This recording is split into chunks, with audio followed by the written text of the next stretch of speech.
Hola a todos, yo soy Elizabeth Ruiz y les voy a hablar acerca de este trabajo que es la variación genética del perrito llanero de cola negra de la reserva de la biosfera Janos en Chihuahua, México.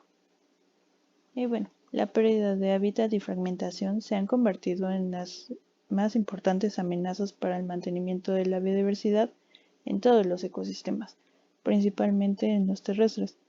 Esta pérdida de continuidad en el ecosistema produce cambios importantes en la estructura de las poblaciones de plantas y animales, tanto en el ambiente físico como en el ecológico, lo que afecta a su funcionamiento.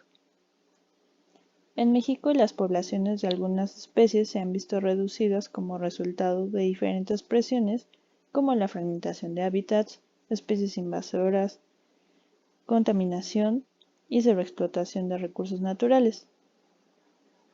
Una especie que ha tenido un severo efecto en sus poblaciones debido a la fragmentación de su hábitat es Cynomys ludovicianus, conocidos como perritos llaneros de cola negra. Su distribución se encuentra en los estados de Chihuahua y Sonora, y a pesar de que eran muy abundantes, los perritos llaneros fueron catalogados como una especie indeseada, por lo que se implementaron programas masivos de control y erradicación que redujeron drásticamente sus poblaciones. Además de esto, actividades como el sobrepastoreo crónico, la cacería ilegal, los ciclos de sequía y expansión agrícola han contribuido a la reducción del número de individuos de esta especie. Entonces, estas acciones pueden propiciar que disminuya su adecuación y se intensifique el riesgo de extinción en los perritos llaneros. En este sentido, es de suma importancia estudiar la variación y estructura genética de las poblaciones aún existentes de perritos llaneros de cola negra para tomar mejores decisiones en cuanto a su conservación. Por ello, el objetivo de este trabajo fue determinar la variación genética en poblaciones de Cynomys ludovicianus de la Reserva de la Biosfera Janos en Chihuahua, México.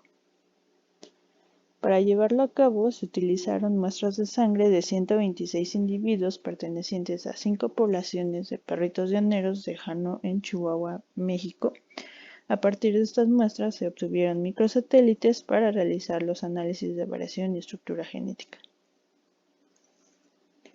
Como resultado, se encontró que de manera general la variación genética es alta para las 5 poblaciones, donde la población 2 tuvo el valor más alto de 0.61. Además, los valores de heterocigosis observada y esperada fueron similares en cada población, como podemos ver en la gráfica. Mediante el método de rarefacción se estimó la riqueza alélica. Se encontraron valores entre 37 y 54 alelos por población. En cuanto a la estructura genética, se encontró poca diferenciación entre las poblaciones 1 y 4 y 3 y 5. Además, hay una alta diferenciación entre 1 y 4 respecto a 3 y 5, es decir, que se están formando dos grupos con estas 4 poblaciones. La población 2 es diferente de todas. Y este resultado se apoya al analizar la variación genética a nivel poblacional y a nivel individual, pues como se puede ver, se forman 3 grupos. Por un lado, tenemos a la población 5 y 3, después a la 4 y 1 y finalmente a la población 2. Después de realizar una matriz de distancias de Ney y realizar un fenograma, podemos apoyar la idea de que sí hay 3 grupos formados por estas 5 poblaciones. De nuevo, se puede ver que la población 3 y 5 son similares entre sí, y del mismo modo la población 1 y 4 muestran similitudes. La población 2 es más cercana a 1 y 4 que la población 3 y 5. También se realizó una prueba de mantel, la cual no fue significativa, por lo que estas diferencias genéticas no son debidas a aislamiento por distancia. Se realizó una prueba para determinar cuántos grupos genéticos hay en estas 5 poblaciones y se encontraron un total de 3. Este resultado nos brinda evidencia de que las similitudes entre poblaciones 5 y 3 y 1 y 4 son bastante fuertes. Y finalmente, con esta gráfica de asignación de individuos a grupos genéticos, podemos ver que efectivamente las poblaciones 5 y 3 son genéticamente similares, al igual que 1 y 4 entre sí, aunque la población 2 es diferente de todas, pero en realidad aún conserva una señal de similitud con las demás poblaciones. Como pudimos observar, la población 2 tuvo los valores más altos de variación respecto al resto de las poblaciones.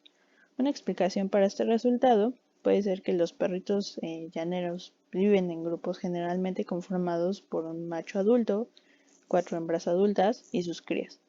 Entonces, esta conformación de grupos familiares podría permitir el mantenimiento de la variación genética. Tal vez podría haber más de un macho o más hembras, lo cual está aportando a la variación genética en esa población. Además, esta población fue diferente al resto en cuanto a su estructura genética. Esto nos hablaría de un efecto de la deriva génica o un efecto fundador a causa de la fragmentación de su hábitat, lo que provoca la ausencia de aislamiento por distancia. Es decir, que realmente no hay una barrera o una distancia lo suficientemente grande que impide estrictamente el flujo genético con otras poblaciones. Como pudimos observar, las poblaciones 1 y 4 están relacionadas genéticamente entre sí. Lo mismo ocurrió con 5 y 3, lo que formó dos grupos genéticos.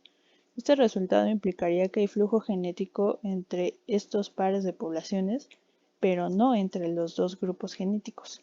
La posible explicación para esta diferencia entre grupos es que cuando se reduce el flujo de genes, aumenta la oportunidad de divergencia en las frecuencias alélicas a través de la deriva génica.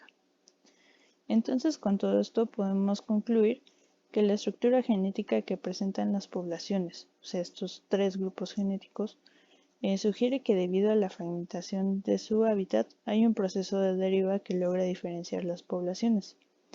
Además, el flujo genético en cada grupo también contribuyó a la variación genética y a su diferenciación. Y finalmente, las poblaciones de perritos llaneros de cola negra tienen en general variación genética alta, por lo que cada población constituye en sí un reservorio de variación genética que es útil para los programas de conservación de la especie. Esto es importante porque es una especie ecológicamente clave, pues al establecerse en colonias de varios individuos, causan impactos profundos que modifican significativamente la estructura de los pastizales y la diversidad biológica que hay en ellos. Y eso es todo. Muchas gracias.